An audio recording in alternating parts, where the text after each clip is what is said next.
board. The board was just in an executive session for the last 30 minutes from 5:30 to just after 6 related to collective bargaining. So if we could all stand and say the pledge, I would appreciate it.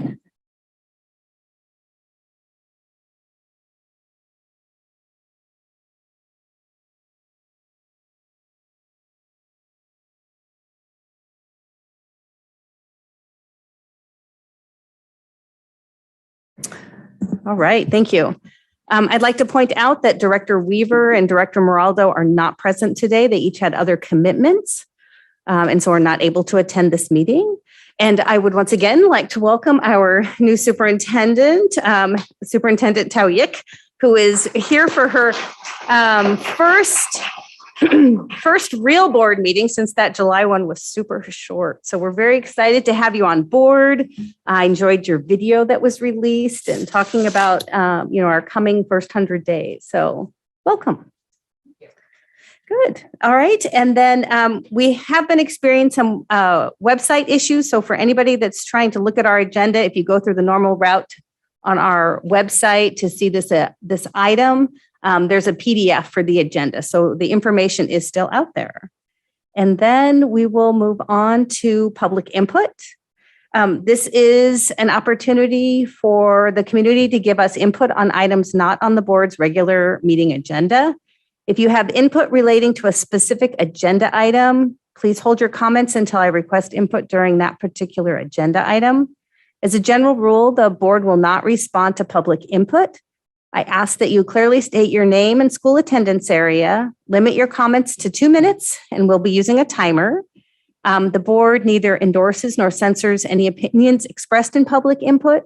Please keep all comments civil and respectful, and no comments or applause from the audience, but feel free to wave your hands to show support, and we appreciate that. So I will start with the list of people that I have here, and then Stephen, I'll see if there's anybody on Zoom that wants to do public input. So the first person up is a Wesley Most, thank you. Yep. So my name is Wesley Most, and for the school area, it would be Sunset Elementary and Issaquah Middle.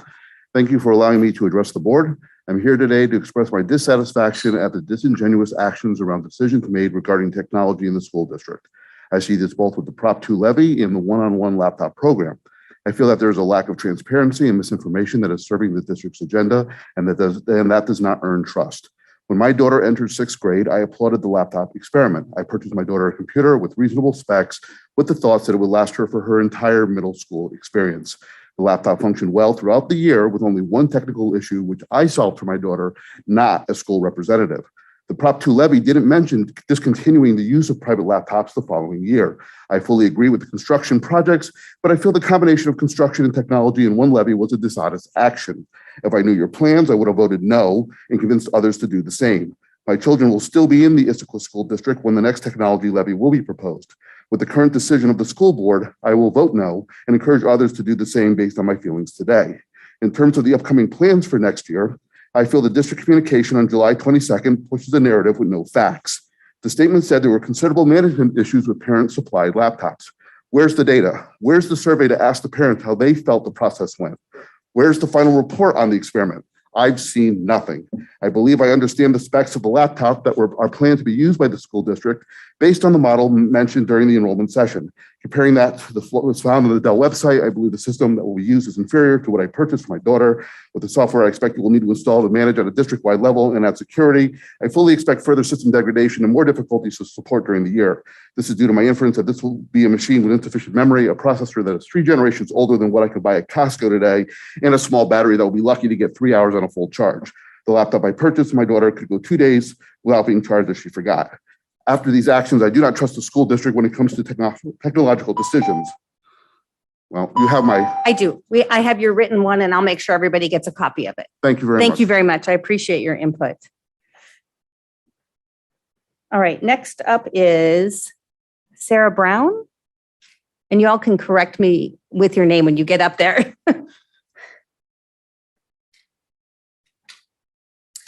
Hi, good evening, board members, and welcome to our new superintendent. My name is Sarah Brown, and I am the secretary for our newly chartered Issaquah School District Special Education PTSA. I am here tonight to invite you as a board and as your superintendent to join in our PTSA to help support special education families. This PTSA represents all students who receive or are suspected who need or are seeking special education service, as addition to teachers, staff, and special education services department staff. Last year, this district served over 3,400 students under IDEA and Section 504. This includes students in the Community Transition Program and early childhood. We plan to support the school-based PTSAs with ideas on how to be more inclusive for students with disabilities. We plan to team up with families to support their journey through the school system. We plan to listen to students to help what it's learn what it's like to be on the receiving end of special education. And we would like for each of you to join us, to grow with us, and be part of our special education community. Thank you. Thank you very much. Appreciate it. All right. Next up is Leah Hansen.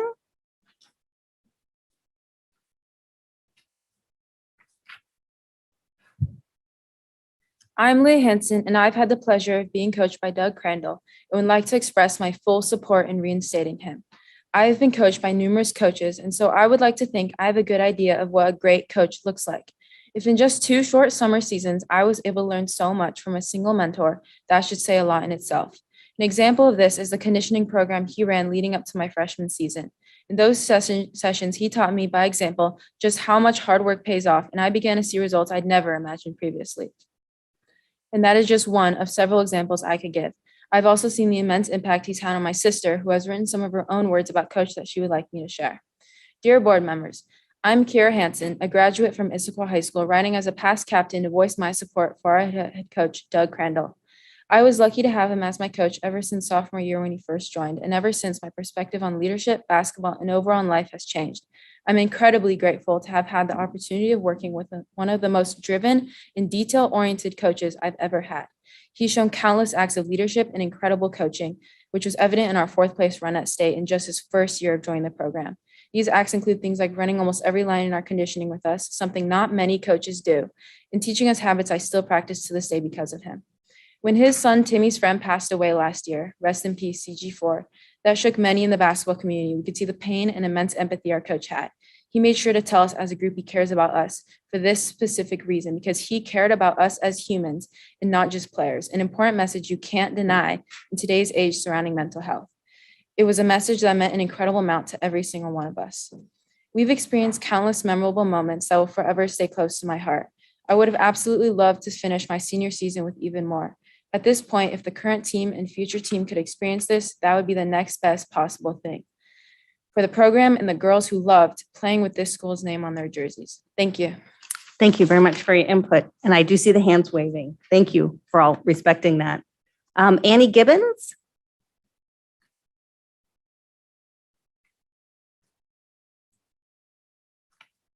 My name is Annie Gibbons. I'll be a junior at Issaquah High School next year, and I'm a returning player on the girls varsity basketball team. I'm here today to describe my point of view during this season and tell you about my coach, Doug Crandall. I've experienced the guidance of many coaches over my 11 years of playing competitive basketball, and no one has compared to Coach Crandall. The strong foundation of our team was created by Coach Crandall's commitment to each individual player. He pushed each of us to be the best version of ourselves athletically with constant reassurance and support. The most important aspect of Coach Crandall's character is his caring personality and generous heart that created a family within the program. It's clearly stated on the Issaquah School District website that we work to, quote, create welcoming and inclusive learning environments where students, staff, and parents know that they matter and that they belong, which is exactly what Coach Crandall has followed and excelled at. One example to share is when our team attended the girls basketball team camp at Oregon State University in June with Doug Crandall as our head coach. I had the best week of my life, and I do not think that would have been made possible without our coach. To finish our week at camp, my team was approached by one of the camp leaders, who's a highly experienced coach. He pointed out the visible bonds our team had with each other and attributed that to the meaningful work of Coach Crandall. This coach considered our team special because of the environment Coach Crandall had created, and concluded that each of us should be immensely grateful for everything our coach had done to build such a tightly knit family. We ended this talk with everyone in tears for this amazing opportunity we had to be coached by Doug Crandall. My team will not stop the fight to rehire Coach Doug Crandall, and we want you to think about how unfairly we've been treated. I ask you to put yourself in the shoes of every girl on the varsity team and acknowledge the distress we are in because of this situation and help us get our coach back. Thank you. Thank you for your input. And I see the hands. Next up is it Lily Meisner?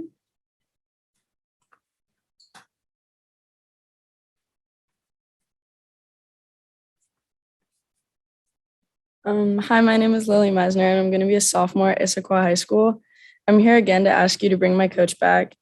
I've never really had a good basketball coach before, and I've been at the same club for as long as I've played basketball, and he's been emotionally and mentally very abusive to me and my entire team the entire time that we played there.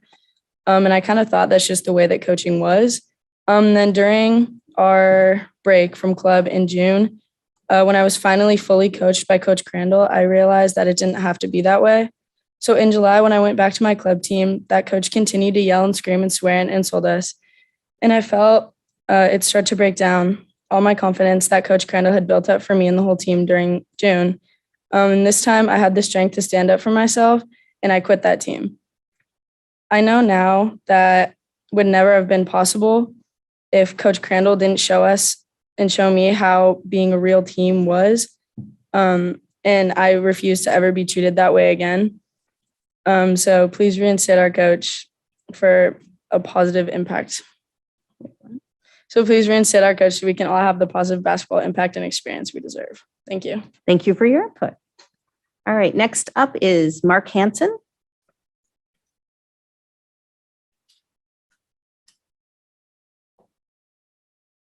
My name is Mark Hansen. I have two daughters who had the good fortune of playing for Coach Doug Crandall for the Esqua High School girls basketball team. My older daughter has graduated, is currently now playing college, and my younger daughter is still playing at IHS and spoke earlier. I wanted to say that I'm here to show my support for the reinstatement of Coach Doug Crandall as head coach of the Esqua girls basketball team. I want to say that through the 9 months that we've been going through this reinstatement effort, the phrase that keeps going through my mind is one that has become popular these days. That phrase is trust the process. Players are trusting the process every day when they're going day by day to work on their skills, shooting, dribbling, and footwork. Later on, they practice with their team. They learn plays or strategies from their coach. They learn to be good teammates. And finally, they compete in their games. They play hard. They face challenges and pick themselves up after setbacks. And they learn how to win and lose graciously. This is all trusting the process to become a better basketball player. But as we know, this isn't the only goal. Instead, the real benefit, the real value is being able to apply the idea of trusting the process and lessons to the real world. In this case, I believe this phrase applies to our efforts here. To recap briefly, we've been through a lot. In December, we abruptly lost Doug as our coach. All the players and their parents came here to the board meetings to support Doug. In January, our players saw Doug make a tough choice so they could see his seniors play on senior night and cheer on the team the rest of the season in person, something he was not able to do if he hadn't made that tough choice. Months passed, an investigation was begun and concluded in April. Our players continued to give Doug their full support. June rolled around and our players were excited that Coach Doug graciously accepted our request and came back to coach summer ball. The team entered a couple of local tournaments and, as you heard, entered a big camp tournament at Oregon State University. Our players had a blast at these events, playing well as a team, winning many games, losing some tough ones. Younger, newer players getting valuable minutes on the court. A great learning experience and fun atmosphere for everyone. With Doug's passion, enthusiasm, and dedication to this team evident through his leadership and coaching during this time. However, it's now August, and even though the investigation has been completed, we still have not heard anything. I want our players to be able to trust the process that we will see a resolution to this investigation, and hopefully it will be a win for our players, have Doug reinstated, coach the team again in the fall. I know Doug wants to coach, and I think he deserves this chance. Thank you. Thank you for your input. And then we have Ayanna Meisner.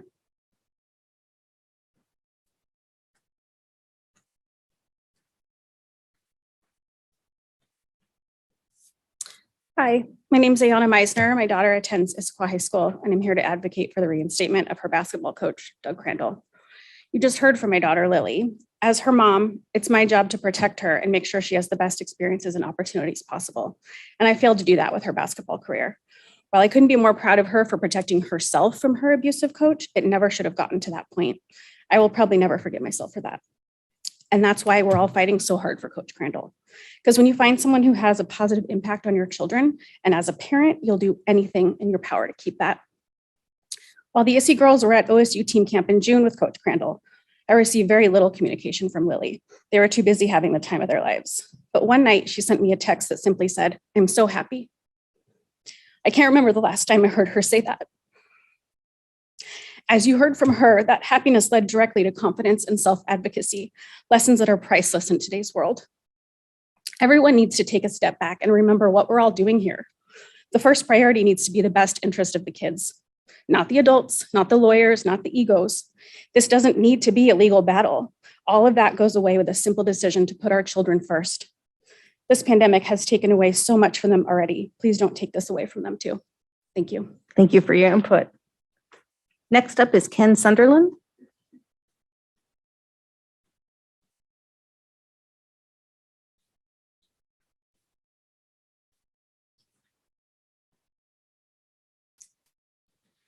Hello to you all, and especially to our new superintendent. I welcome you to our district, and the parents of the IHS girls basketball program are thrilled for your appointment, as we believe you share many of the same core values as we do. As some of you know, my name is Ken Sunderland, and I am one of many parents who has been very outspoken in my support of our suspended coach, Doug Crandall. I feel like this is an exciting day, though, as this is an opportunity for a fresh start with fresh eyes, to finally put our daughters as the priority in this long and difficult situation. To that end, I want to keep my remarks very simple. Heather, I have contacted you privately, and through the use of public records requests, I have laid out our case for the reinstatement of Coach Crandall. I would like to emphasize that I and all the other parents have no interest in the details of any potential litigation. But the investigation was completed in late April, so it's time for action. It's simply going to come down to two options. One, reinstate Coach Crandall with an agreement that he won't pursue litigation. Or two, notify us as a program that you don't agree with our conclusion that Coach Crandall should be immediately reinstated, and we will begin in earnest to search for a new coach. Lawyers on both sides do not want to appear weak, but Heather, I am asking you publicly to bravely lead on this matter. On August 1st, within minutes of announcing your first 100 days plan, I sent you an email requesting a meeting. It was disheartening that you didn't answer given your promise to listen, learn, and build trust. However, I realize that you are likely following the direction of Charles Leach's legal team. I cannot emphasize enough that we only have a short window left before a new coach will be hired and the lawyers will win and our daughters will lose. Please work with us to use that time wisely and bring this matter to a swift conclusion. Thank you for your time. Thank you for your input. I see those hands. And then we have Azra Sunderland. I'm sure I said your first name wrong, so you can fix that.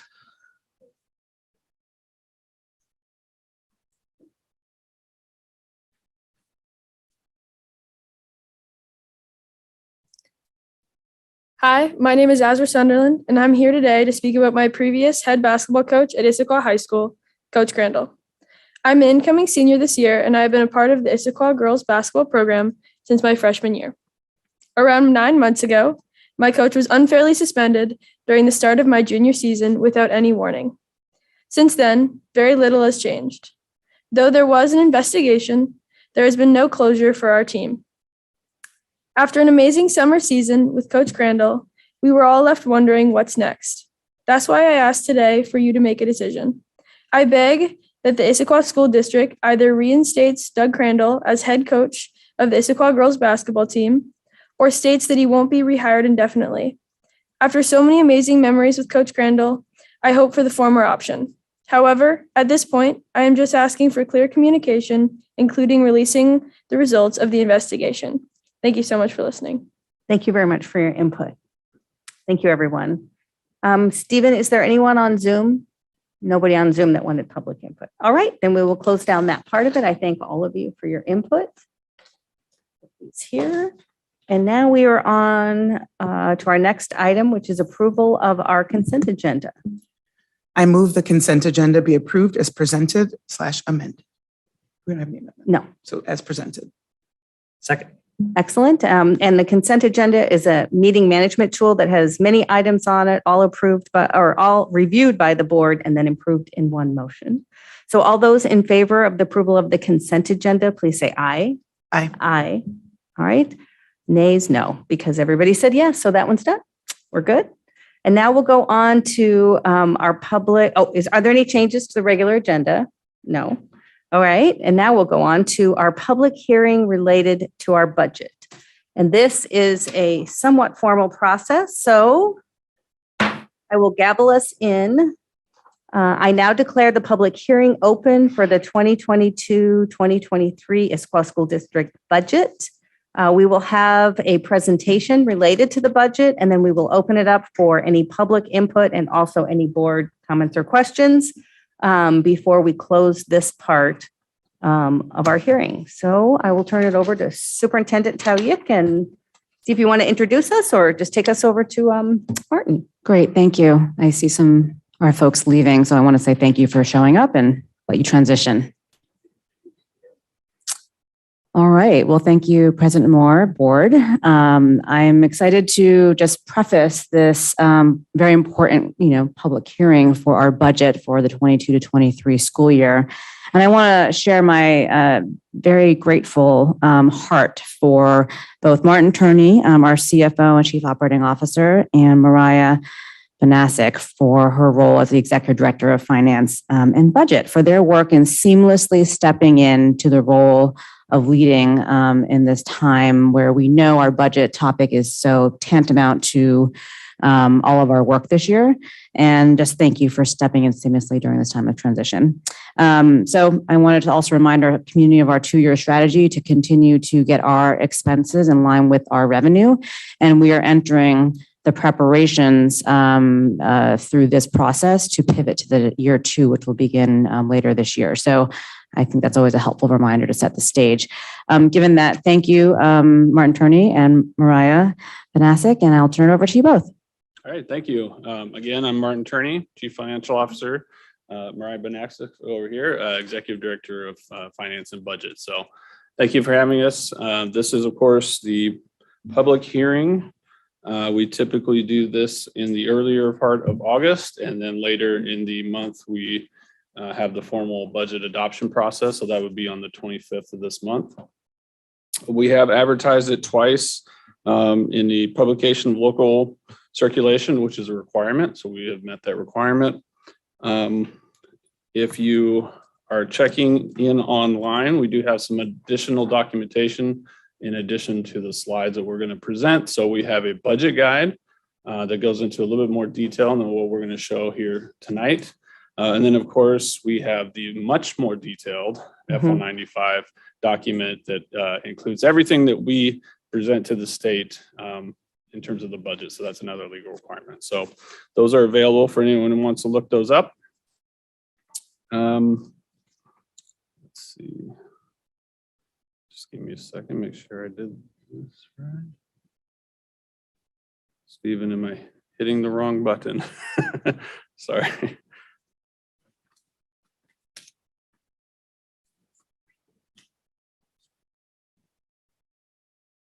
Can we do it? Gotcha. Okay. Sorry about that.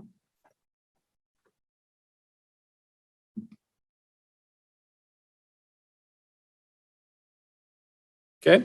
So we are going to take you through an outline. Of course, the general fund is the fund that most of our operating expenditures come out of. It is the largest part of what we do and most important in terms of our annual expenditures and our month-to-month operating. So we'll take through revenues, enrollment closely tied to that, expenditures, fund balance and current status and projected, and then the major budget drivers for the year. Mariah will then take you through, we have 4 other funds, including the capital projects, debt service, ASB, or the Associated Student Body, and then transportation.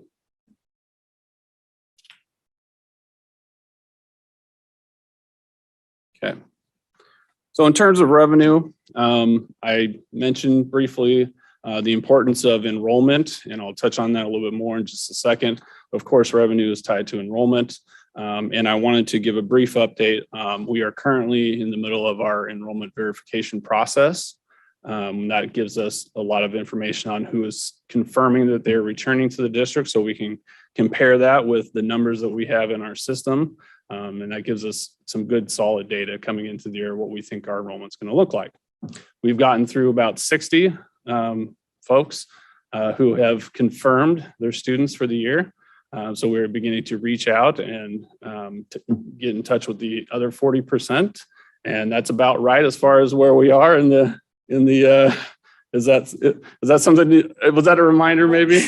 You said 60. You didn't say percent at So- first. And so it was like, yeah, No. that Let was me back freaking us up. out, but 60%. 11,550 people Excellent. have said yes. So thank you for catching that.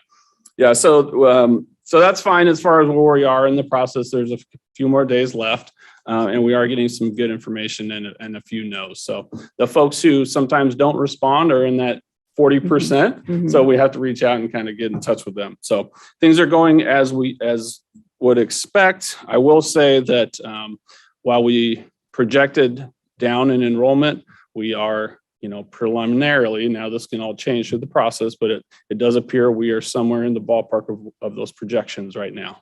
So that does give us some comfort in terms of, where we are and what we're looking at in terms of the budget. So we have three primary sources of revenue. The first being the state, second local, third federal government. Obviously, we talk about enrollment, it does impact our apportionment, our state money, what we receive, and that's a large portion of what we do. In addition, we lump a couple of things into that local category, one being the important local education programs and operations levy, new 4-year levy approved recently, thanks to the Esqua voters. And then we have local fees, tuition, and gifts. Those are things like our lunch program, our before and after school. So some of those other things that we do as a district locally that show up as revenues. And then as a district, we get a smaller amount, about 4% of federal dollars that show up as revenues. That has fluctuated slightly as we received a little bit of federal ESSER money over the past year. But this is the typical range of our federal amounts.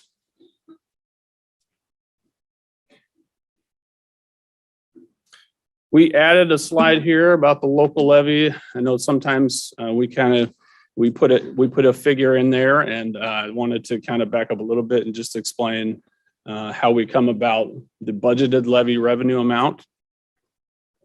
Okay, so what's interesting is the levies go on a calendar year. So for calendar year 2022, we have previously approved the $54 million, the voters did.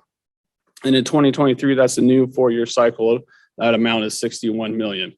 But for the budget year, and which tracks to the school year, we take a portion of each of those that contribute to the actual budget for the year. So there's a fall amount and a spring amount that is collected and combined. And so for this budget year, we're expecting $57,540,000 in collection. So that's about $5 million more than the previous year. And it's also in that calendar year 2023, that will be the last year that we will be able to use 1920 enrollment for the calculation that goes into the levy. So things will begin to change in that calculation going forward. So we probably talk about that in the next budget cycle. So again, quickly on enrollment, because this is taking a significant impact on the amount of revenue that the district has at its disposal. Again, we are projected down for 2023, about 240 student FTE or 300 in total with Running Start. I just mentioned that the EVP numbers are coming in line, so that's helpful in terms of what to expect for us. We will likely stagnate or continue to decline. Obviously, that's a year-to-year thing that we keep our eyes on. As we do our projections, we have some indication, and then we ultimately do when students arrive in the fall. So again, just to clarify, declining enrollment impacts many different areas of our revenue. So it's the levy calculation, the state apportionment, federal programs. So as enrollment declines, we also see decline in revenues in those other areas. So a visual representation of revenue, or excuse me, of enrollment. You can see starting 1920, we're kind of a high water mark. And as COVID hit, we declined quite rapidly. And then over the last couple of years and projecting in 2023, still in decline as far as enrollment goes. So now that is a multi-year trend for us. Something that has been a little different in previous years and decades. In terms of expenditures, we typically talk about expenditures in terms of cost centers. So classroom and classroom support being those major areas. We also have special services, other grants and programs, our transportation, food service, and then the Echo Glen detention facility.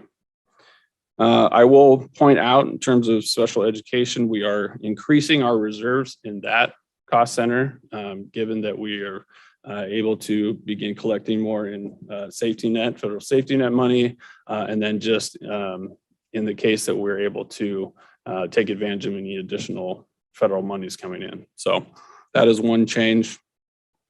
Some elaboration on what other grants and programs contain. Those are like our LAP and our before and after school programs. And then, as you can see, expenditures are still up. So as we have had some increase in revenue. We even had reductions, which we'll talk about in just a second. As the costs continue to rise, even with reductions, we are still seeing an increase in total dollar amount of expenditures in our budget.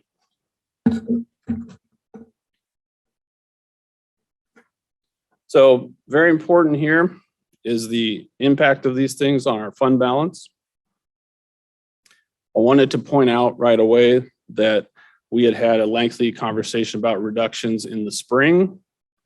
At that time, there was an estimated ending fund balance for the 21-22, the current fiscal year, stated at $26 million. We are now expecting that to be $34 million. And the reason for that is we had anticipated receiving enrollment stabilization funds of about $8 million. Originally, and at the point in time when we were having those conversations, it was believed that those funds would come in the next fiscal year. We actually were able to receive those from the state in May. So it was added to this ending fund balance. So that was unanticipated. Now we of course will not receive that in the next fiscal year. So it will not have the impact on fund balance in that year. So just wanted to clarify that for anyone looking back on our conversations during the reductions. Projected for 22-23 ending fund balance, $24 million. So obviously that is a decline in fund balance. So this is a deficit budget. We will continue to expend more than our revenue. Anticipated total fund balance percentage of our budgeted expenditures is 6.46% based on that $24 million amount. Of that, we are still able to maintain an unassigned unrestricted fund balance of 3.55%. That is within the board adopted parameters back in April of 2022, which you do annually, and the range there being between 3% and 7% of the unassigned unrestricted amount. So while we are still within those parameters, we are getting to a very close point of being out of compliance there. So it is a reality. So I think as we've talked about, and again, if you listen back in the spring, we are in a situation where we will need to consider making some changes, and these are bringing down our fund balance and getting very close to a place where we're very low on that board amount of designation. So in terms of reductions, just briefly mentioned here, the district's financial decline has been steady. Even when we have received infusions of about 24 million in one-time state funding, some stabilization monies, and 7.1 million provided in federal ESSER monies, which of course, as a district, Issaquah received quite a bit less in ESSER money. So it didn't go as far as maybe it would in another district.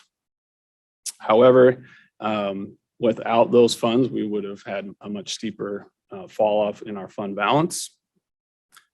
As mentioned, so the board authorized the district to make reductions of $11.38 million back in the spring.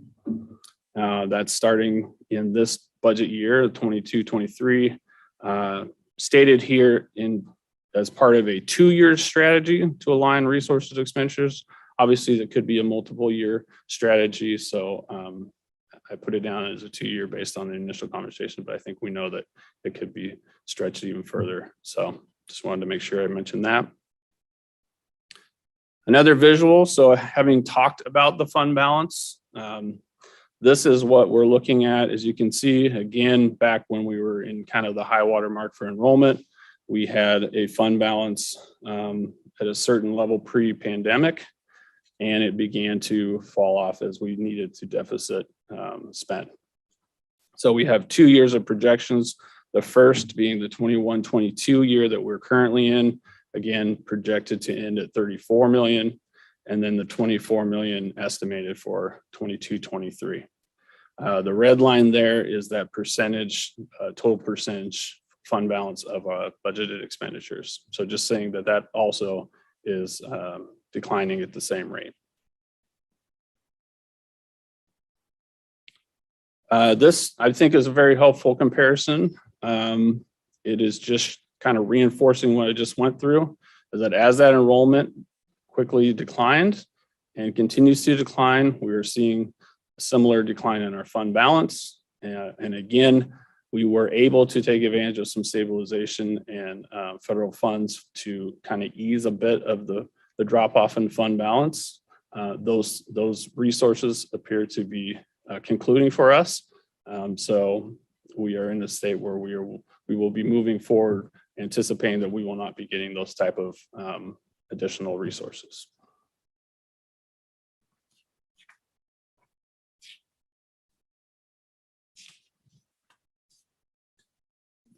So this slide, wanted to touch on some of the budget drivers. Some of this is repetitive.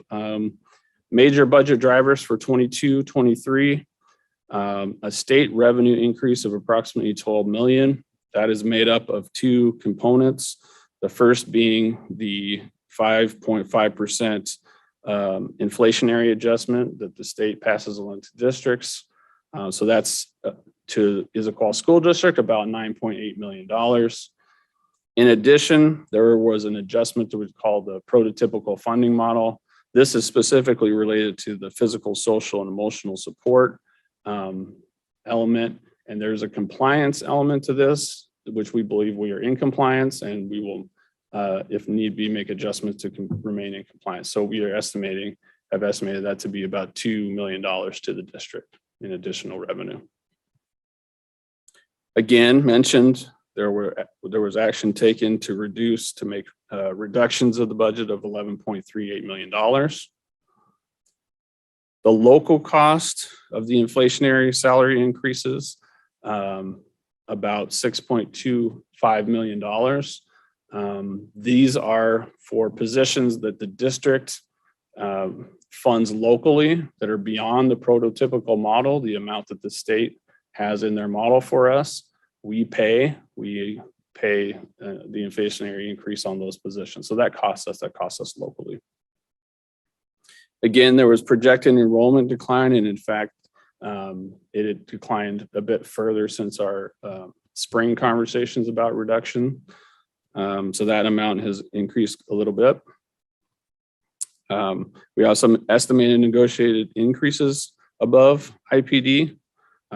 We have an estimate of about $5.6 million. Obviously, we're still in negotiations and on that, so that figure is an estimate. We have an increase in local levy authority of $5 million. That's what I mentioned earlier in terms of what our levy amount is for this year compared to the last. We also see increases in our non-employee related costs. Those are things like insurance, fuel, commodities. All of those things, as you know, inflation has been rampant and they are costing us more as a district. We also saw a decline in transportation funding. This, I believe, partly or largely due to the fact that there is a look back in the formula to previous year's transportation ridership. And so even if we are increasing or at a full level of transportation, we may be still receiving slightly less revenue based on the fact that it takes into account ridership from previous periods. So, and again, just reiterating that this budget anticipates a drawdown of about $10 million of fund balance.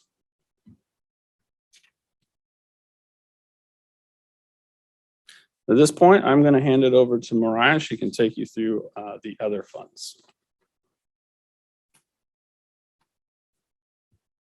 Thank you, Martin. So Mariah Banasek, Executive Director of Finance and Budget. So I'm going to take you through a summary of the other funds. So we have the Capital Projects Fund. So this fund is used to build schools, renovate, as well as buy land, and the tech levy. The beginning fund balance is $100 million, and the majority of the revenue is received through the local property taxes, and that would be the tech and capital levies that were voted on in April and approved. The investment earnings of $500,000 is from holding our funds at the county, and the amount of interest we get is based on the federal bank reserve rate. So that really fluctuates with inflation, but it did go all the way down to 0.25%. So it did go pretty far, almost to zero. But I think it is rebounding a bit based on inflation. We also receive a $2.5 million in impact fees as well, and that comes from cities surrounding us. And I also didn't mention the local property tax. That's $25 million. So for the expenditures, we budget for if we were going to spend everything in the fund, just almost everything in the fund, just in case we do have projects that are ready to go. Also the tech levy, one-to-one laptops and different things in there. But so we build in capacity. So it doesn't mean that we're going to be spending all of the capital projects budget and leaving about $13 million. It's there to build capacity.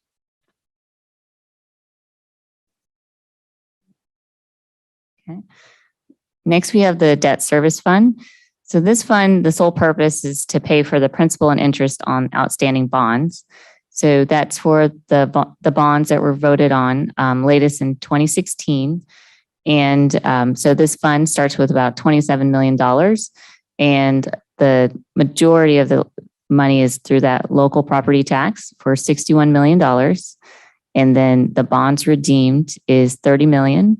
And the interest is $29 million.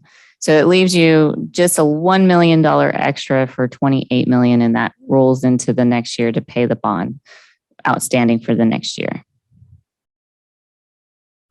All right, so here's the ASB fund. So this is quite a fun process for the students and the staff that happen in the spring every year. They get together, they have many meetings discussing what type of activities and fundraisers they would like to do for clubs and athletics, and they fill out lots of forms. And, you know, we let them put anything they would, you know, we like them to dream big so they can have capacity in there to do what they would like to do, so that if they, whether they decide to do it or not, at least they have the capacity to do it. So they could go through that process every year. And we don't expect them to spend or receive $12.4 million, but you know, we have that capacity if they want to do it. And we do, that fund typically does have slightly like a little bit of increase each year, depending on activity and fundraising that they've done. So for the transportation fund, this is exclusively to buy buses. We receive local property tax from the levies that were approved, about $1.5 million, and state depreciation reimbursement for the buses of about 1.6. So about 50% of it is through local dollars that fund our buses. And we start with 1.8 million. That's just so we can buy buses during the year. So we want to have some money so we can buy those buses. We receive those revenues throughout the year. And then towards the end of the year, we make those purchases. So we're expected to make about $3 million. And that's going to pay for 19 buses. That'll be 10 large buses and 9 small buses. All right. And I'm going to give it back to Martin Turney. Thank you. Thank you.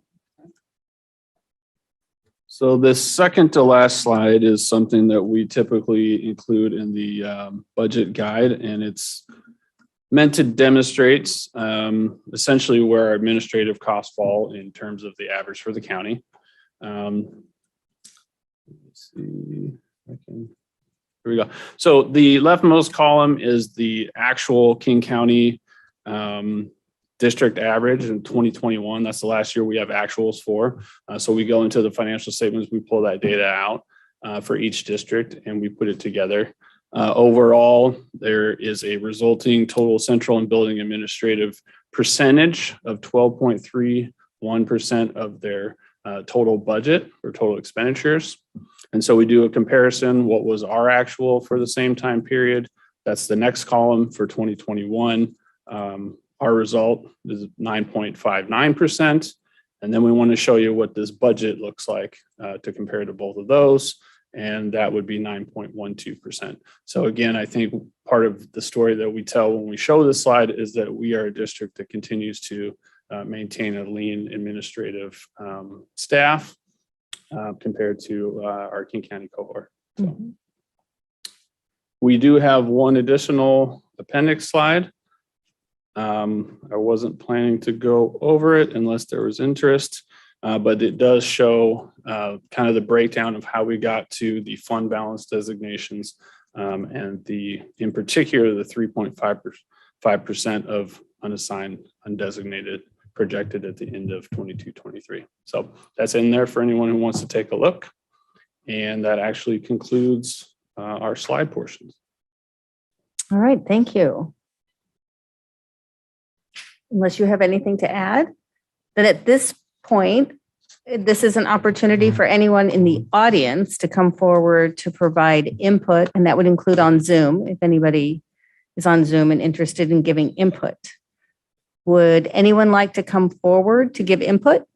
If you, hold on. So if you have any kind of input or question, you have to go to the microphone and again, state your name and attendance area, and then you can give your input.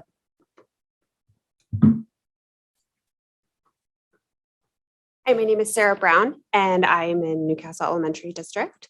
And I just had a question about the declining enrollment. Do you have any data available about the demographics of who is leaving and why? Does anyone have that information? Okay. Okay, so if that's your input, Yeah. go ahead and have a seat, and then so I'm going to ask again, does anybody else have any input they'd like to give? And then number 3, does anybody else have any input they would like to give? All right, now it'll be an opportunity for the board to ask any questions. And by any chance, do you know anything about the students, the enrollment that's declining, as far as where students are going? And this is a question I believe was raised in the spring as well. And at the time, I'm Assistant Superintendent of Human Resources, Donna Hood. I know Exec Director of High Schools, Andrea McCormick, I think may have fielded part of this question.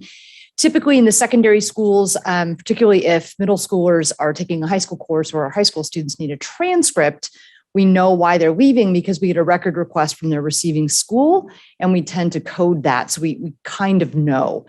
Definitely there were some students that moved. Certainly Exec Director of High Schools might have a little bit more on that, but there are many times when we don't get those reasons necessarily, particularly in the K-8 level, because they don't necessarily need any records from us to enroll in a new school. So it can be very hard to track down.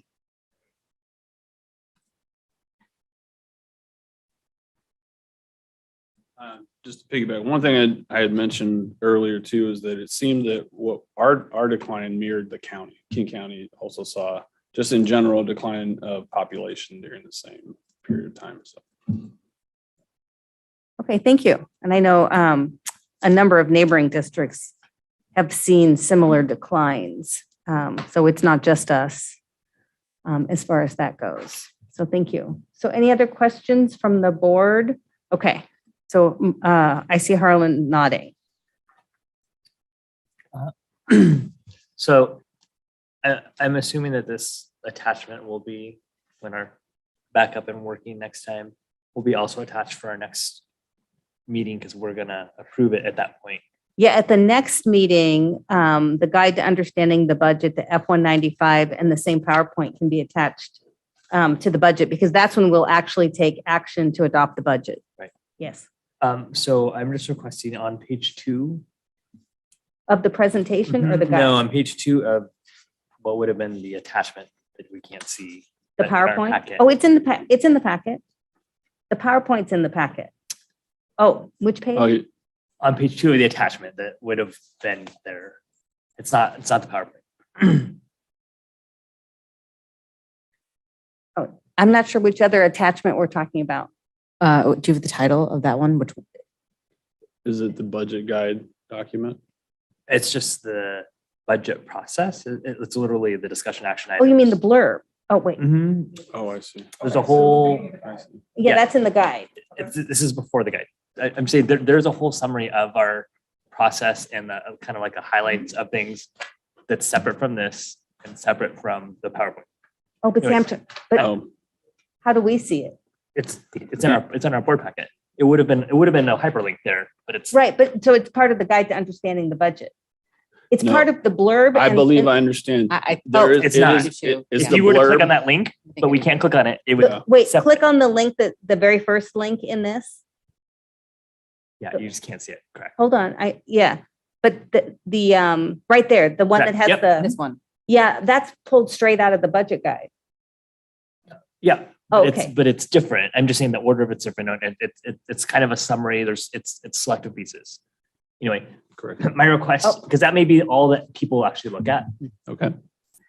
On page 2 of that, you reference Okay, the in the last paragraph about the school districts and the funding and how Issaquah School District ranks 14 out of 18. And then I asked for you, and you put this in here. So I thank you for doing that. So on page 3 of the guide, if you would import that table into this section so people can actually see it. Certainly, I can do that. So that's my Oh. first question. so to Because take the. this summary, no, doc- Yeah, this- I'm just trying to catch up. I know, no. Right, This 7, it's hard because we normally we're used to hyperlinks. So I could just say I know, on you could this link. say, here's what you open do. the budget guide. The budget guide is in there. It is, but this is in a separate piece. It is. I see what And you're this saying. may So be- this chart isn't in the blurb part of it because the blurb part only took the early part of, It's selectively, it just sort of chunks. got it. Okay, And the blur part may be all that people actually look at because that's where we have our motion. I see what you're Okay. saying. Okay. And then on page 7 of that same blurb,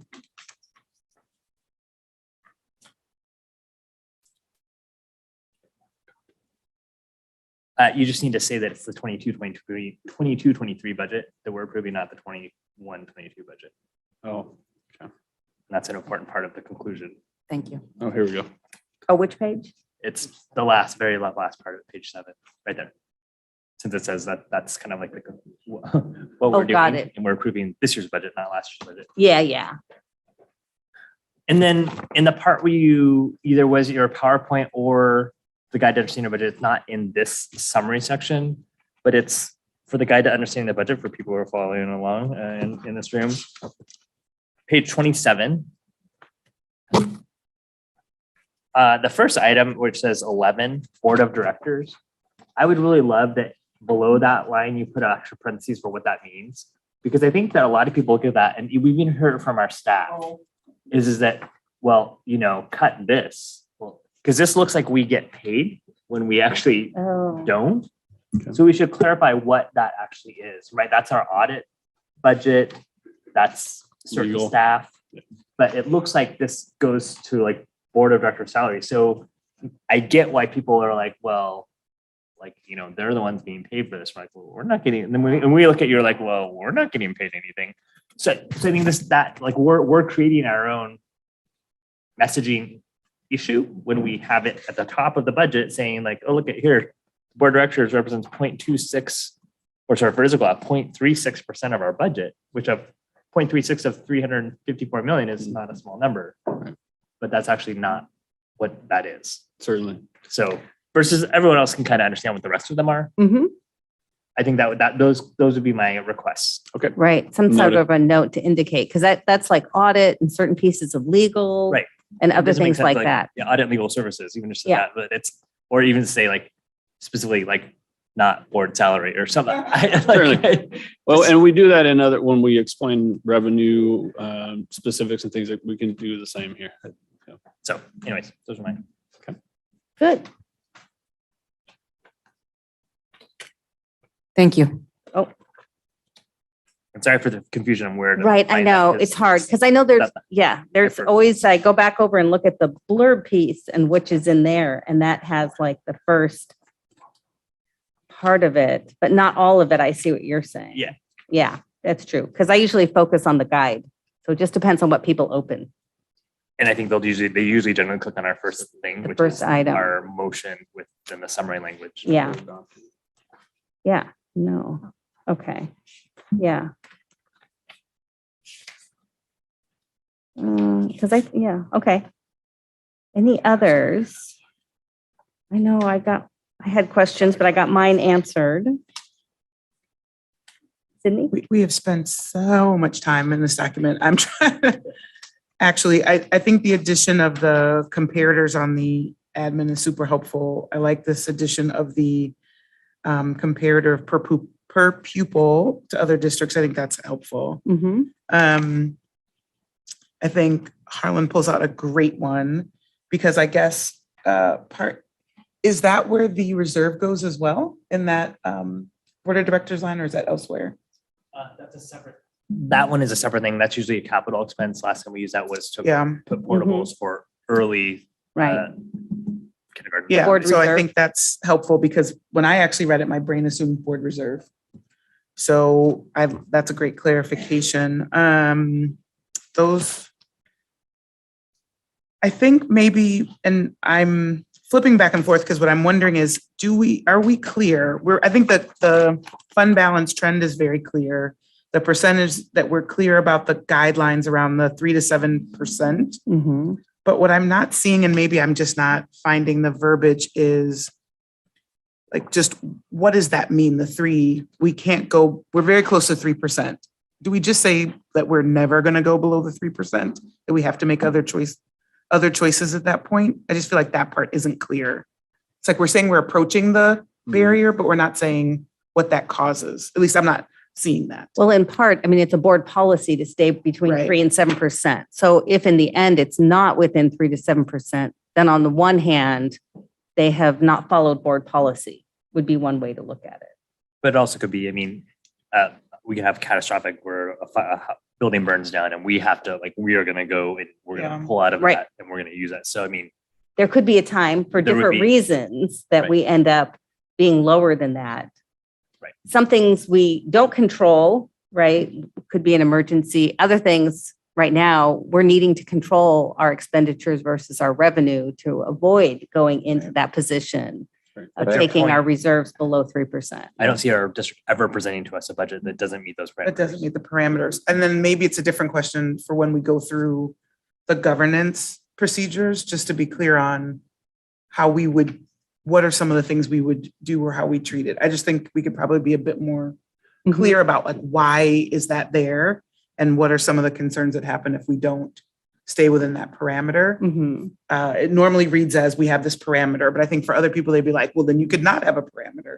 I think there's Right. probably worth some describing. We can do it with the policy though, on the whys and wherefores. and Right, some because of I the think potential part of the, actions. well, part of the why would be, one, to manage cash flow so that we have money in the bank to be able to manage the district, and two, to have the reserve in case anything goes wrong and the bad things that happen that would need us to dip into the reserve, just like the reserve that we had built up and we really pulled down from during the pandemic. Yeah, without that, we would have been. Oh, we would have been in a Some- world of hurt without what we had in our reserves as we went through the pandemic. And I shared this with the FACT meeting, which, by the way, Martin and his team did a great job in that meeting. But one of the things that has happened prior to your or my time, but not in Ann's time, is that the state historically has done very late budget closure and finalization. And in that, the district has had to cover two months of salary without an apportionment. And so the overall total fund balance allows the district to be able to ensure they can pay their staff. And that's a big driver for us that we want to be able to do, even if the state doesn't follow through, because other districts in the past have had to pull out of their capital funds and other Right. things in Borrow order to from use themselves, operational dollars. yeah. So that was a big reminder that at least I brought up to. Yeah, I think, Yeah. and we can decide where it best goes, but I think there's probably an opportunity to kind of talk about why that infrastructure is there. Exactly what you're saying. Like, it's not a lot when you look at overall cash flow needed for the organization, some of the potential risks. I think that maybe is something we could look at in the future, just giving a bit more airtime to, is why does that policy exist and what are some of the things we're trying to protect against? Sure. I think that would be a good one. Other than that, I think it's great. Okay. Yeah. will- I was just going to add that I know another one for having a reserve in that range helps when we go out and sell bonds. As far as our overall financial picture and how we're looked upon as we sell bonds. So Martin, did you have Absolutely. something? Well, yeah, I will just mention that there are some required reservations that we have to do in accounting. So some of those things usually don't impact that unreserved amount when we have a higher fund balance. As the fund balance gets lessened and lessened, and we are still required to have those reserves, it could chip away at the unreserved amount and take us out of compliance. So when the total fund balance shrinks, that's when you get a jeopardized amount in the unreserved. Okay. One thing I just wanted to point out as I was reading the Guide to Understanding the Budget on page 4, under classroom services, we're maintaining the same ratios we've used before in prior years as far as our funding for staffing. Correct. So that is the same. And then one thing I think is unfortunate as we've come into this year, it's that transportation funding and the way, because we're getting way less of a percentage of what we think we're going to spend on transportation from the state. And I was talking to Martin about it, and it had something to do with their formula as far as the way they're looking back. It's having a ripple negative effect on us because, at one point we'd gotten into a much higher percentage of our transportation funding coming from the state. Now we're back down like 55% from the state, and we're backfilling the rest of that out of our levy dollars. Well, it's because they're so proud to say that they fully fund their formula, I which know. is this black box by which they tweak in order to Pay out less. disadvantage Issaquah. Yes. So that's a frustration that we're backfilling so much back into transportation. Also, Mariah reminded me, thank you, that there were 2 years where we received stabilization and hold harmless for transportation that in those 2 budget years meant we had an increased amount coming from the state. Right. Again, the help that we got over time, which is all this kind of stabilization money, is ending. Right. Because 2023 is the last year we're going to have to be able to use the 1920 enrollment for our levy calculation. And then that 8 million we got in May is the last of this enrollment stabilization to our general fund. Right. It appears so. Yeah. I mean, we always say we never know what the legislature is going to do, but we certainly can't assume they're going to give us anything more. They've made that clear. So, okay. Any other things? And we'll have another opportunity to ask questions. But of course, at the next meeting, we'll be taking a vote on approval of the budget because we need to approve our budget by the end of this month. Okay. So I'm going to ask one more time. Is there anybody in the audience or on Zoom that would like to give input? Okay. And I'd already asked 3 times, if y'all noted, when I did that, because that's part of my script.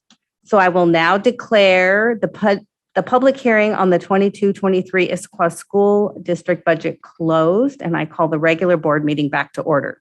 Okay, so that part is done. And we will see that back at our next board meeting. All right, now we are on to update and planning for the start of the 22-23 school year, which is so exciting to have the new school year. So I'll turn it over to Superintendent Tawyik. Great, thank you. So I'm really excited to report on a couple of things that we have been focusing on just to get ready for the start of the school year. At our cabinet, we also have been reviewing this, and we'll be continuing to go through our checklist of burning questions. What are we hearing? What needs to be resolved cross-functionally in order to open the school year, what I would say is flawlessly. So one of the biggest priorities has been on hiring and making sure that we have classroom teachers. And I know that's a top of mind topic across this country. There was a new segment last night on CBS around the teacher shortage across the country. And I'm really proud to say that, you know, we have, I think the number as of yesterday when I was preparing for this with Donna Hood was about 17 positions that are still needing to be filled that are classroom positions. And that's an incredible, I mean, that we should celebrate that at this point of the year with the context and environment that we're in for teachers is an incredible win and celebration. So a huge thank you to Donna and the rest of the HR team that's been working tirelessly to support teams to get staffed.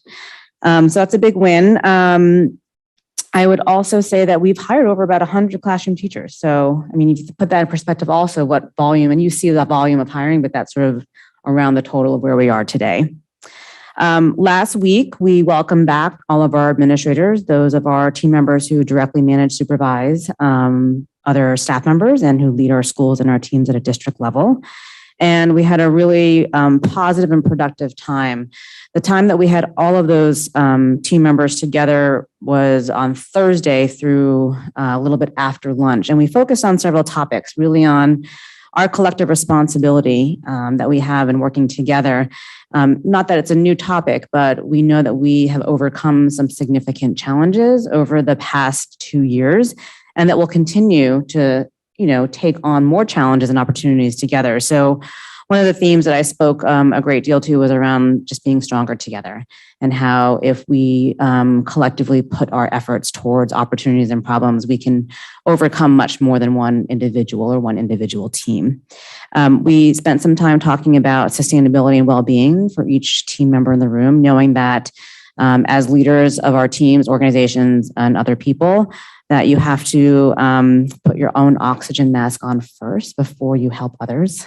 And so we spent some time talking about what it means to sustain ourselves as leaders through the lens of science, physiology, as well as some exercises that help us think about how we can be better as people. And that was led by an external organization, and the CEO of that did a presentation remotely and walked us through some effective strategies. One of her lenses is the corporate athlete. How do we sustain performance as a team over time? And that was received very well. We also had a student panel centering on, for our students, how can we as adults in buildings and that interact with and support them, help them build their own sense of self-efficacy and sense of belonging. And we found just a very rich set of reflections from these 8 students. And I want to thank Ayanna Meisner for pulling that together, and supported by Andrea Zier, as I'm switching names now. And we just had that was probably the top rated time spent by those that responded to our survey for, how they felt the time went overall. So that was great. And our students are just amazing. They're willing to share. They have great things to share. And there's insight from every single student's experience that can help inform how we can center ourselves in different ways as we approach the start of the school year. And every single position in the district can help influence that. So that was a really powerful session. We continue to advance our learning with equity together. And we did some minimal but key and important updates to start the school year. So we really prioritize how do we work together as a team as it relates to just all the different functions, responsibilities that each different administrator and supervisor has. And that was the bulk of the time. The rest of the time was really focused on building-based school leaders and their teams, as well as our district staff that support that directly, focusing on the school improvement plan work, as well as setting our teams up to lead in the building for professional development. So that was our last week, essentially. For me, I will say, this is the kickoff of the first 100 days started on August 1st. And so that did include getting to welcome and spend time with and help support the facilitation of our all admin retreat, which was also hugely supported and led by Dr. Dana Bailey and Rich Mellish. And that was incredible just to see our over 100 administrators and supervisors and principals. We're in progress, thanks to the support of Diane, and getting to all school and operational sites by September 9th, as well as getting meetings in process with the various stakeholder groups to continue to listen and learn, and offering up additional meetings and meeting times soon for assistant principals and other district administrators to just get to know them and have some one-on-ones. So we're keeping busy, we're keeping focused on all of the work to get school up and running. Those are some highlights. I'll continue to have some highlights as part of the start of the year planning continues and progresses as it relates to the works in progress update overall. And this is actually just a great segue and transition into the next update, if you're ready, for safety and security, because that's part of our top priority for the start of the school year. Yeah, did anybody have any questions before she goes on? No? Okay, well, thank you for that. And yes, let's go on into the safety and security update. All right, wonderful. Well, I just want to start us off by thanking Dave Montalvo, Director of Safety and Security, and his team's work to keep safety and security at the forefront of our summer preparation to return to school. As a parent, I think a lot about this, coming out of the events of last school year, and just continued top priorities for what I hear from various community members so far. The safety and security of our schools is at the top as we prepare to go back to school. So in partnership with Neil Lasher and Jason Morris and others, just really focusing on, let's just take a holistic review of what our practices are. Are we ready? Are we just really making sure we're shoring up all areas where we even might have any tiny bit of concern? And the reality is we're just taking a big picture view and a detailed look into all of it. So thank you. And I wasn't sure, Dave, if you also want to do an introduction as well, but I had that in the back of my mind, so I could have missed that. But over to you. Thank you, Superintendent and Board, for allowing me to come up here tonight and give an update of our safety and security. We want to make sure that the community knows that we take safety and security in the Issaquah School District as top priority. And I'm very, very excited to share some of our highlights tonight. Before I start off, it's with great pleasure in recognition of his hard work and dedication to our students and staff over the last 22 years that I promoted Neil Lasher as the district's new lead security officer. Thank you, Dave. Thank you, Board, for allowing me to be here tonight to be with Dave. I don't want to take a bunch of his time, but I just want you all to know that I love what I do. I've spent half my life here, and this is home. I do want to let you know that I loved Issaquah High School. I still love Issaquah High School. That is always going to be my home, but I'm really excited to flourish and share my talents and training and skills in all of our buildings. And I'm going to turn it back to Dave, but I'm very excited and thankful for this opportunity to take on this new role that I now have. Great. We're glad to have you in that role, although I'm sure Esqua will miss you. I remember you from Esqua High School. I know you. I know. Yeah, I'm very lucky to have him as my right-hand man. And again, thank you for all the support of the board, the superintendent, Martin Turney, to making this happen. Since our last update, the safety and security department has doubled, which I'm very excited for, and I'll go into that further. We did hire our first female security officer who's a alum from Issaquah High, and she'll be stationed at Issaquah High. She graduated about 10 years ago, and she's very, very excited, and we're very, very excited to have her on board. So I hope to introduce my whole team to the board on one of these meetings, and obviously to the superintendent and the exec cabinet. So just a little bit about myself for the superintendent, real quick. I'm an 8-year veteran of the United States Marine Corps. I spent 33 years with the King County Sheriff's Department and had the honor for the last 15 years before I took this position. I was the school resource officer at Liberty High School, and I had the opportunity to also patrol all the feeder schools for Liberty, and the honor to work with Ayanna Meisner over at, when she was way out there at Endeavor, and also PCMS. So I've been now with the district about 20 years, and it feels like home. So it's been a great, great run, and I'm very, very honored to be the district's first Director of Safety and Security.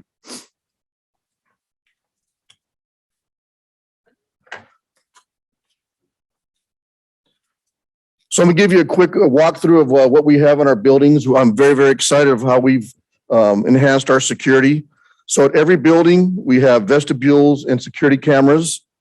All buildings have a vestibule or a buzz-in system. So if the way that the schools are built, if we couldn't put in a vestibule, then we put in a intercom camera buzz-in system like Maywood and Sunset and Challenger.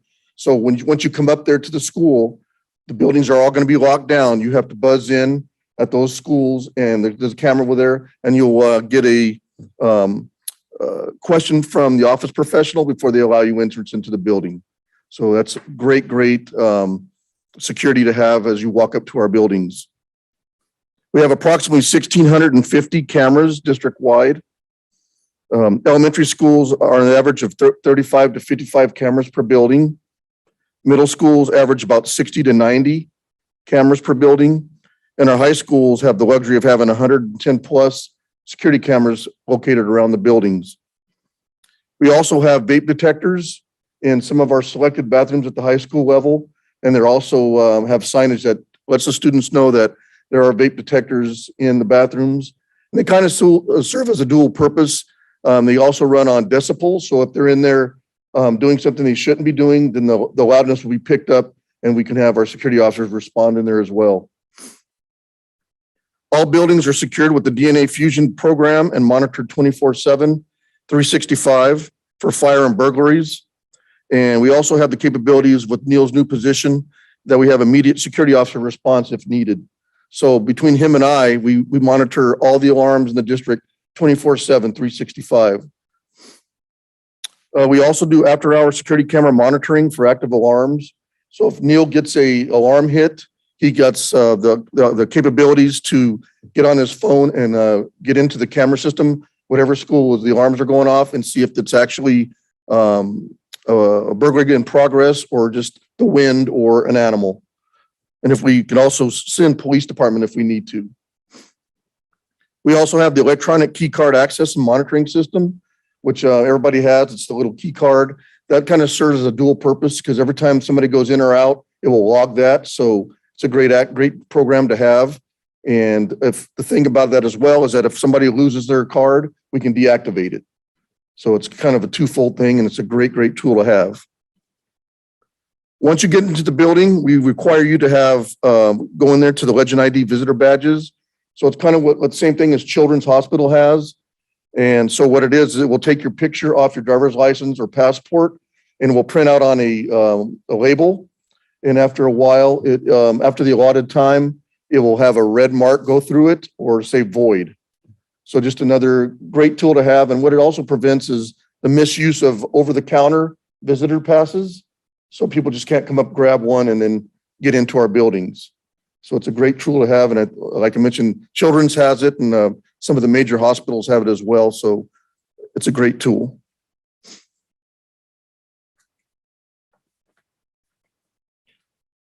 Building emergency radios. We actually have two separate radio systems. We have a district emergency radio, which allows the building to contact myself, Neil, the exec director's assistants have them next to their work areas.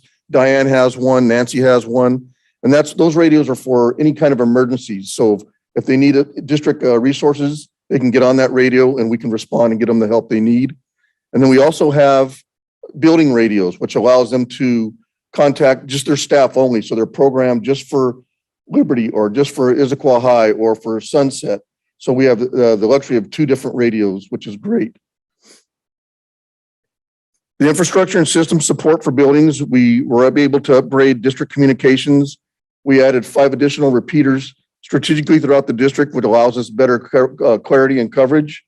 And now we're getting coverage and communication capabilities on the May Valley corridor, where before, because of the hills, we have all those hills like Squawk Mountain, Tiger Mountain, Cougar Mountain.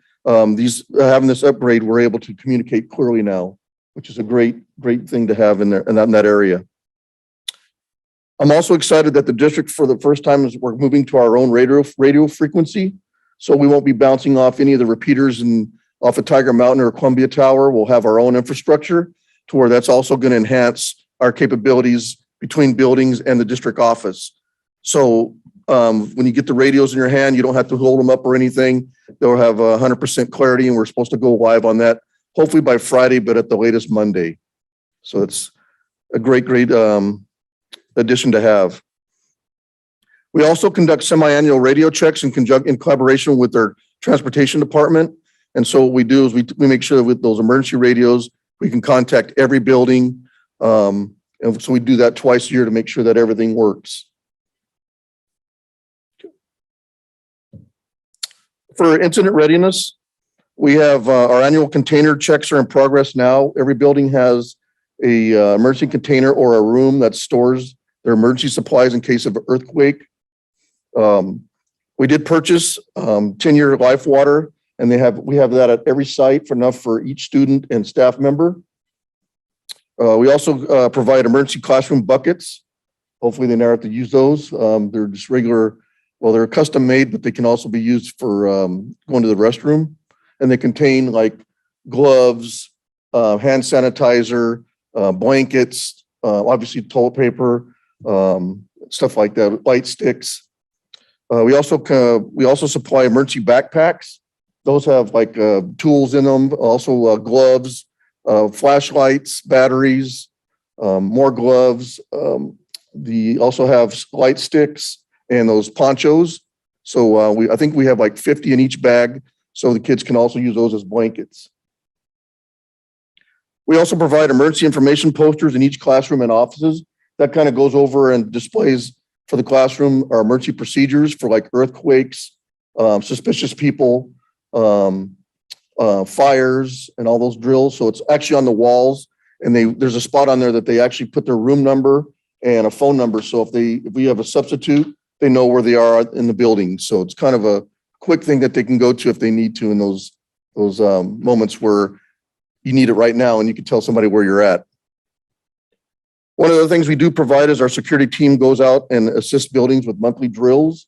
So we had elementary sectionals this morning.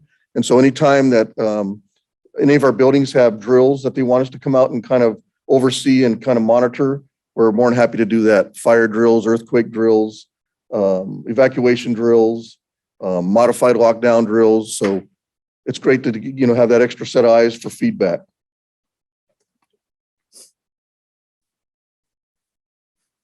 Building and facility security. I just want to make sure everybody know that we have specific plans in place that are very sensitive in nature and for the safety and security of our staff. We do not share that information out with the general public, and it's on a need to know basis. So we have a lot of things in place that we just won't share because it's for the safety and security of our students and staff. We conduct daily patrols of district-wide buildings and facilities.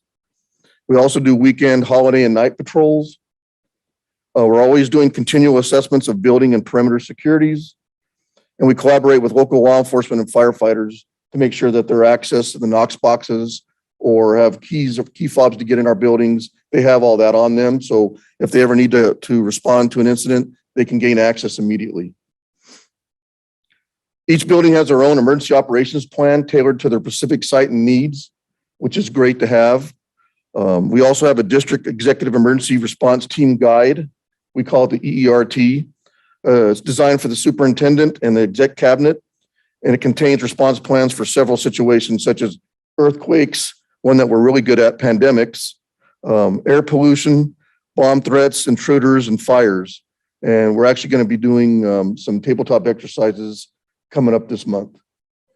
So we'll put it to use and make everybody participate in it. One of the next things I'm very excited about is that for the support and the resources that we have is we have security officers assigned to the following buildings: Beaver Lake, Cougar Mountain Middle School, Issaquah Middle, Maywood Middle, Liberty High, Issaquah High, Skyline High School, and obviously Neil's new position as the district lead security, and he roams the whole district and assists out whenever needed. He spent a lot of time in the Corps this last year, so it's great to have his resource out there. And he's the one that drives that the white Chevy Tahoe that says Issaquah School Security on it. The good thing about that also is all these security officers are district employees. They're dedicated to their buildings, and I custom tailor all their training to what's best for our district.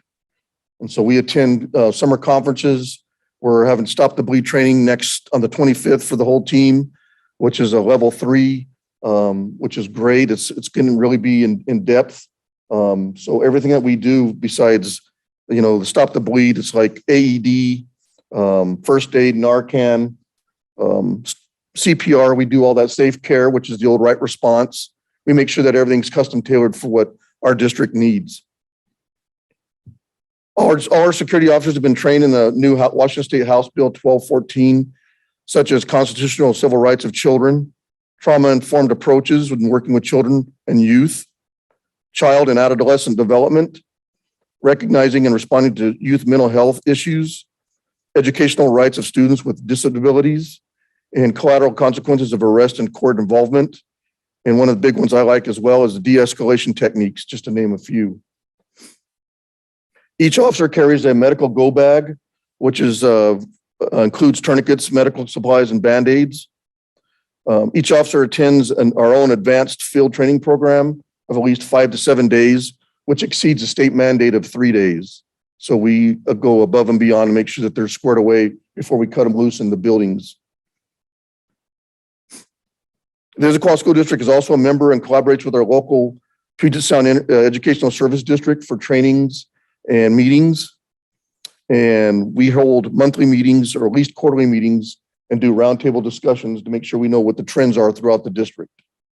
So we're a very good unit, and we're here to serve the buildings, and we're a resource for the administrator teams in the buildings as well. And with that, I'll open up for questions. Thank you. That was very helpful to hear all that's been going on, and it certainly does work well to have such a dedicated staff to protect our students and staff in our buildings. So are there any questions for him? Director Gallagher? I have a comment. Sure. Welcome, Neil. You're a great addition, and I'm really excited. I don't have the benefit of you working with my students at Issaquah, so I'm glad that you can be shared up in the plateau. Your team does a fabulous job. My question is as a community member wearing that hat, our campuses are so locked down that you can't use them. And, I think one of the things that we share when we do bond levy presentations is that these are community assets. So I don't know if it's with you or facilities or who does this, but it'd be great if we could have like signs on our tracks that said, if you are a community member and want to use it, like how to get a key or how that happens. Because I was told that we had a program for that. And it was a really rough go for me myself as a community member to get a key into the stadium to be able to use the track because I was helping my daughter rehab from a broken leg.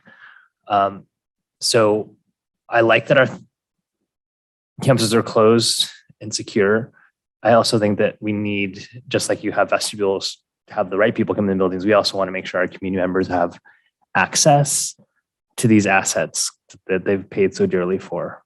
So I don't know if there's something that, whether it's your team or facilities, could do that, but it would be really great if our secondary schools had uniform signage and that we could create a culture among our community so the community knew how they would go about getting access to those things. Great question, Dr. Gallagher. What we've decided to do is work with facilities, and we have a key program that if a person wants to come out, especially at the secondary levels, if a person wants access, they can come down here to the district office and sign up a form, get a key, and that would give them access to the facility. At the elementary level, we have one gate that we leave open all summer. So the community can use the playgrounds. One thing that we were noticing at some schools is the increase in vandalism. And so unfortunately, we had to lock those down a little bit because the vandalism was getting quite extensive. But we do have the gates open for community use, and we encourage that. We want to share that. But also we just want to protect the taxpayer investments and make sure that we're not getting our fields and stuff tore up where our own kids during school can't use them. So there is something in place for a key issue if they want to come down and get one. Yeah, it's just be for that signage to be there so people would know The point would be, how what do to do people because they know? have no idea. And even our principals don't know all those things either. So I'll look at the signage. We'll get something posted. that would be awesome. And I think that's what the difference is I've been an elementary parent for so long, so I knew I could always go to the playgrounds because there was a gate open, and then trying to do that thing. Like, oh, I can't get in. And you're right, we do have beautiful facilities. But we need to take care of them Yes, ma'am. too, and protect them for our students. But that'd be good to have signs so that people would know how to access. Yeah. Yeah. I think the biggest vandalism at Pine Lake is that bird. Oh.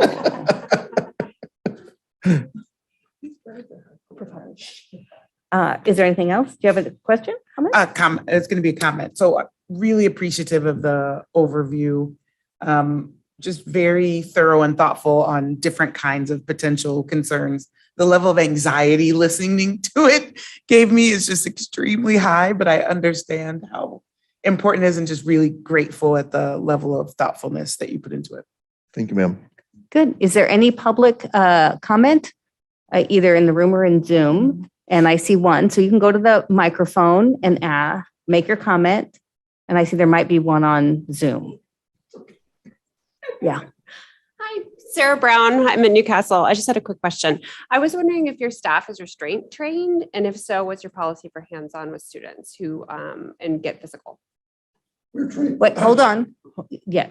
So you have to let him get back to the microphone if we're going to ask or answer anything. And then actually, let me take the second public input, and then we'll ask you our questions. And so Michelle Whitehead, is it? Yes, thank you. Yes, I had a question about the District Safety Advisory Committee. Is that committee still happening? And if so, how would a parent have access to get a seat at the table? Thank you very much for your input. All right, so now we're going to come back around to either Dave or if it's Dana, but to give a little bit about the restraint training. Sure. Thank you very much, Dana Bailey, Assistant Superintendent, Special Services. The Issaquah School District is moving from our previous tool of critical care interventions of right response to safety cares training.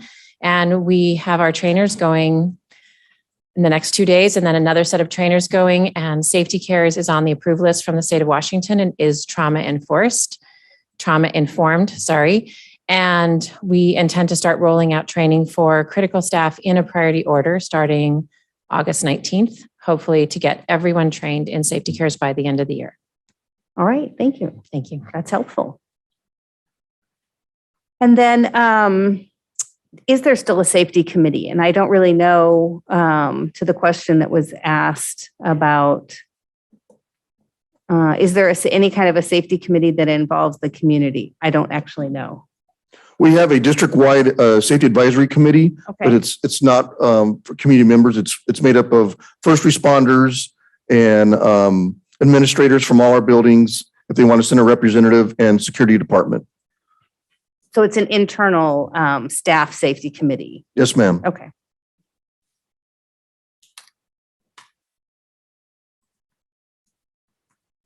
Okay. Any other comments, inputs? Any other comments? No? All right. Well, thank you very much, both of you, for your input. And I'm sure we'll see you around the district. And if not, here in this building. Great. Thank you. All right. Next up, we have the capital projects update. I'll turn it over to our superintendent and Tom Mullins. Great. While Tom is making his way up to the podium, I'll just share. I've had the opportunity to get to see all the schools from the outside and at least one now from the inside, which is Cougar Mountain Middle School. And I just want to applaud the work over decades, consistently and persistently ensuring our team and Tom under his leadership now, ensuring that our facilities are top notch and are sustained in a very beautiful way. So I'm excited to hear this update about what's wrapped up this summer. And then I have a couple comments towards the end as well. Okay, great, thank you. Good evening, Board of Directors, Superintendent Towick. Stephen's there it is. We're wrapping up Cougar Mountain Middle School. The last part of that project was the fields. If you go to the next slide, fields, Ooh, that's as of this looks so afternoon. nice.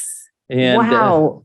it looks good. It's just laying loosely on top right now. They're in the process of gluing and sewing it down, and it will be ready for the start of school. Oh, great. I'm sure they will be so excited to have that field for the coming school year. Yeah, the turf was another casualty of the of the Supply COVID chain supply kinda. chain, that type of thing. Director Gallinger? So Cougar Mountain, can you share with us about lighting of the field, number one, and number two, can you remind me what is the softball, baseball field situation?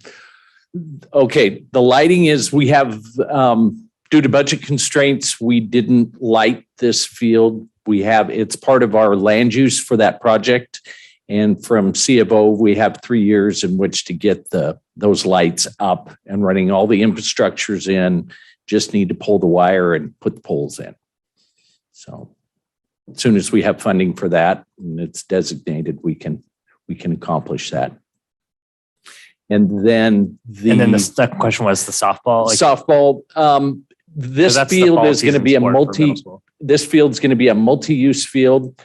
Down in the far right-hand corner, which would be the southwest corner, is going to be the mobile. A mobile backstop can be set up there. I'll be honest, it's not the best situation for a baseball softball field. You haven't got a long outfield, but it can be used for practice, that kind of thing.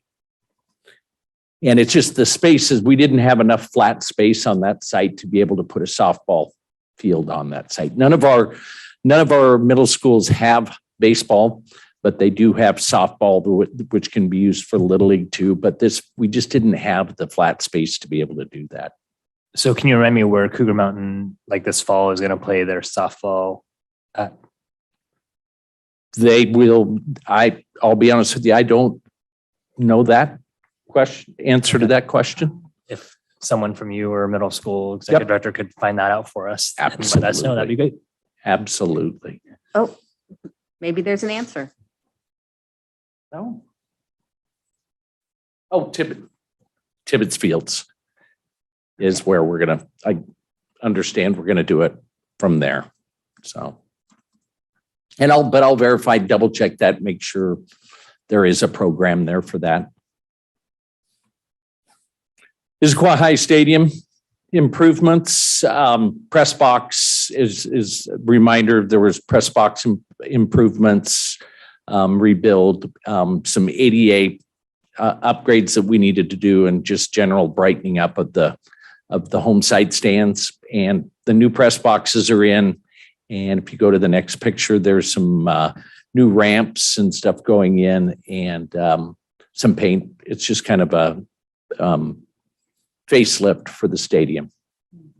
And when will that be done? Will it be 95% done at the end of August. There's some parts, again, supply chain issues with some parts, some specialty parts that are creating the fill-in for the handrails down the sides. okay? So it'll be mostly done before school starts. Yes, mostly done Okay. before school starts. Yep. And Good. usable. The Holly Street Early Learning Oh, I Center. love the sign. Yeah, it's wrapping up. We have a certificate of occupancy. The the materials are into the building now, and the teachers are coming in on Monday. Teachers and staff will be able to come in on Monday and start setting up their classrooms. Go to the next slide. Just one of the things that it did, we didn't replace the actual lighting. We did in certain areas, but in other areas, the custodial maintenance staff took it on to go through and replace all the old fluorescent yellow bulbs with a new LED bright white. It just brightens the entire building up quite a bit. So just more pictures, classrooms, and come and visit anytime. It's a great, Yeah, we're gonna. it's a great little building. Talk about having some sort of a dedication type opening celebration for the Holly Street Early Learning Campus once we have it up and going. So that'll be exciting. Yes. Holly Street Creek Bank repairs underway. I'll have to say I was surprised at the amount of work that is required to go into that. The contractor was brought on board. Permits were late. We had 5 different jurisdictions we had to get permitting from and the okay to go. And we started late, July 15th instead of July 1st. And but the contractor made up some time, and we're going to get it done. If you go to, those are crisscross logs that have augers that go up down about 20, 25 feet into the creek bed and chain down to try to hold that in place. All those logs in place, and then it gets filled, and it is a fish-friendly barrier. Go to the next one. I like that. Yeah. Next slide.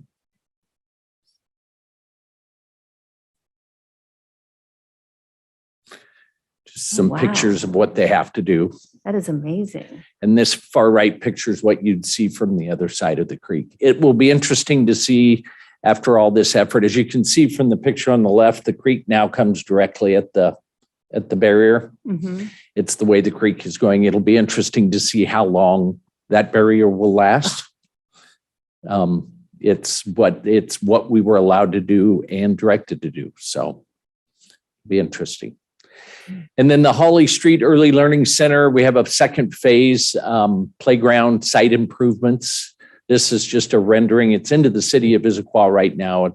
This is just a rendering of what the playground area in front will potentially look like, something very similar to that. We'll have inside the fenced-in area that's right in front of the building.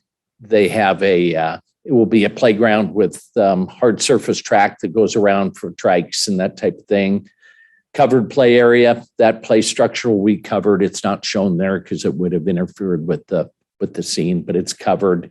And then little stations all the way around the track. And then also that window that you see in the back will be a garage door. So the indoor and outdoor play will be connected. So it'll be a nice little addition to the facility. Nice. Now, what part of the building will it be on? Is it in the front? Is it in the back? As you're facing the main entrance, it'll be over to the left. If you go there, there's a 4-foot fence that goes around a section of the playground right now. And it's got a little tent, a white awning that is acting as the covered play now. Okay. And it'll be that area right there. Great. I haven't been over in that area in quite a while. And it's probably won't start until spring. It's quite a little process, as you can imagine, to go through the city of Issaquah for a site permit for something like that. Okay, so we really won't have it done. Yep, it'll be ready for next school year. Next school year. Yeah, we'll do it, get her done as soon as possible. The plan is getting downright readable from a distance. Yep. I don't know if that's a good thing or a bad thing. What's getting shorter? It's Yes, good. it is. It's good. very The good. job's done. Yes. Thank you. All right. Any thank questions? I do. Can you share more about the item that was on our consent agenda that looked like there was a $65,000 cost incurred from the delay of that project? So share more about, I understood the why, but was there a human element of it from our staff side that we should have anticipated that and not scheduled it at that time, that we didn't incur that delay cost? I just Creek Bank repairs? Was that the one? Yeah, Was the it one, the one that then had to go to be reviewed by the Muckleshoot tribe. Yes, yes. No, what? So you've got 5 different jurisdictions. You have City of Issaquah, Department of Ecology, Army Corps of Engineers, Fish and Wildlife, and the tribes. And the tribes send their comments to Department of Ecology. The Department of Ecology didn't pick those comments up. So when everybody got ready to issue their permits and give the go, the last one was Department of Ecology. The tribe stepped in and said, you didn't address our comments. Ecology said, oh, gee, our mistake, we forgot. Here's the comments. And the tribe said, and by the way, we have a few more now that we've looked further. And so it took us about 2 weeks with daily contact with the tribes and DOE to try to get them to approve those plans, do what they get in what they wanted. It was simple comments, but getting them into the plan, the tribe wouldn't sign off until they actually saw them in the approved set of plans. So it was a little bit of a process. So there was a human element, but not on our part. So the cost was it something in the contract to the contractor that says if we couldn't start work by X number date, then we would pay some sort of a fee? Well, what it is, the contract it's a short time frame anyway. It was a short project that was supposed to last 6 weeks per contract.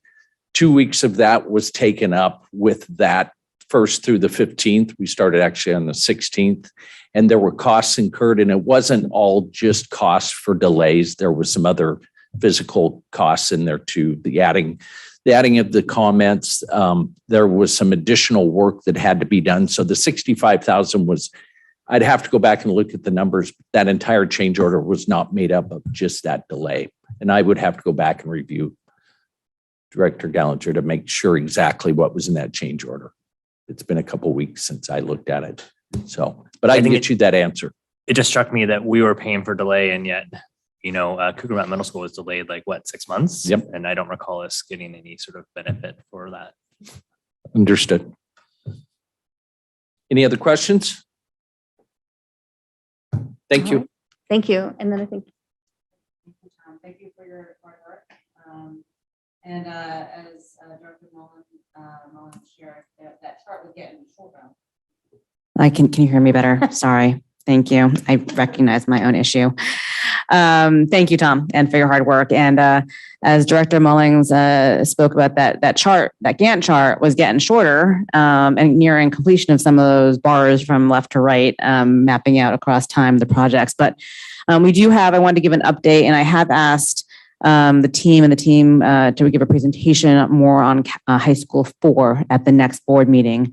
But I wanted to give a brief update on that as a precursor to that time for capital updates specific to high school 4. A few things, which are, one is we do have a permit to start the work from the City of Issaquah, and I appreciate their response to that. However, we just have significantly different economic conditions right now, driven by inflation, war, supply chain issues, everything. And so that we know that those costs that were originally projected earlier this year for high school 4 have increased. We know that. We are waiting for some updated budget numbers from Skanska, and we are anticipating those numbers to come in next week. And we will need to look at that. And, per our conversation earlier on budgeting, it is very important for us to continue to keep our expenses in line with our revenue. So if expenses go up, we have to take a look at our revenue as well. And so that means we'll probably need to take a different approach in some ways, but we can't do that until we know some of the hard data behind what we're working with in terms of expenditures. We also plan to gather some input from stakeholders, and I hope that can be part of a discussion also when we discuss the next update on high school 4 about how to gather some of that input, and that would inform also scope as well. And this does mean that we do not anticipate having students walk in the halls starting the school year any earlier than September of 2025. So I think that's just important to note. And again, this is a really important topic. It's part of our commitment through our levy process. It's been a long journey to get to this point, and all the stars are lined up, except we now have this massive level of inflation, which is starting to slow. But this economic set of conditions are just a big different scenario than we had planned originally. So look forward to that update. Look forward to engaging in an input process, and that's what I got from that.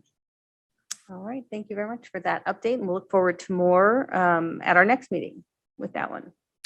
All right, on we go. Legislative matters. Harlan?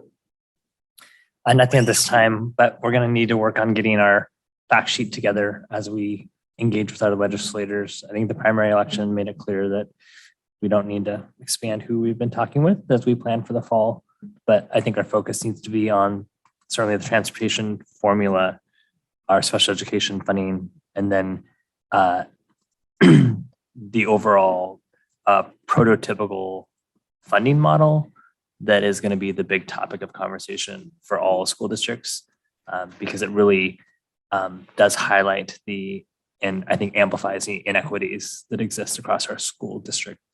Okay, yeah, that'll be good. And I know you were talking about trying to get meetings scheduled with our legislators. Do you plan to go to General Assembly? And then will you be our voting delegate? Yes. Okay, great. Then I think I got an email somewhere. I have to forward you something. So I wanted to know that it was going to be you, and I will send it on to you so that you can then grab the credentials that are needed for the voting. So I will then do that for you. All right. Excellent. Anything else on this? Nope. Okay. Anybody have any announcements or correspondence to report? Nope. All right. On to calendaring and future agenda. Oh, do you? I had two things I thought I would share. Oh, sure. If that's okay. But it's just some good news that we've noted as we've progressed for this past couple of weeks. But I want to congratulate our transportation team under Colleen. I'm going to say the name, I hope correctly. Zuardo. I'm getting a nod. That's mostly good. For her leadership on being recognized by OSPI Superintendent Chris Rakedahl and Chief John Baptiste from the Washington State Patrol for exceptional results during the annual inspection of school buses. So that's a nice positive thing. I also want to share that I signed my first diploma of a graduation for a student from Echo Glen School. Yay. And just want to say how exciting that is for me, but also I hope for the student as well. Excellent. Well, great. Thank you for sharing that. All right, good. All right. Calendar and future agenda topics. I just wanted to remind everybody, I did send out an email about the Board of Distinction application that we are collectively working on. Director Mullings and Gallinger are doing the opportunity gap, and then Director Weaver and Moraldo are doing the board standard. I'll put it all together. I did send out the email about the self-assessment to have everybody fill that out by, I think, August 26th. And then we'll work on reviewing the results at a later time. And then we have our August 23rd retreat. I sent out an agenda. We're going to be doing our open public meeting, public records retention type training, which there were these videos. So I was asking you all to watch the videos beforehand so we can then work on discussing them and what they mean to us during the retreat. And then we just have our August 25th board meeting coming up at the end of the month. Our big thing there, of course, is the budget. And those are the only reminders I had in my notes. Diane, do you have anything else? Okay. Oh, Sydney. On the Board of Distinction, do you have last year's submission? I have the two essays related to, or I think I do, the gap question and the standard question. I don't have, do you want me to send those? Yes. Sure, I can do that. I'll send what I have, and I'll ask Suzanne if I don't, because she was the one that submitted the whole thing last year as president. And I can send that to everyone. Last year's. Okay, I can do that. All right, unless there is anything else, I will adjourn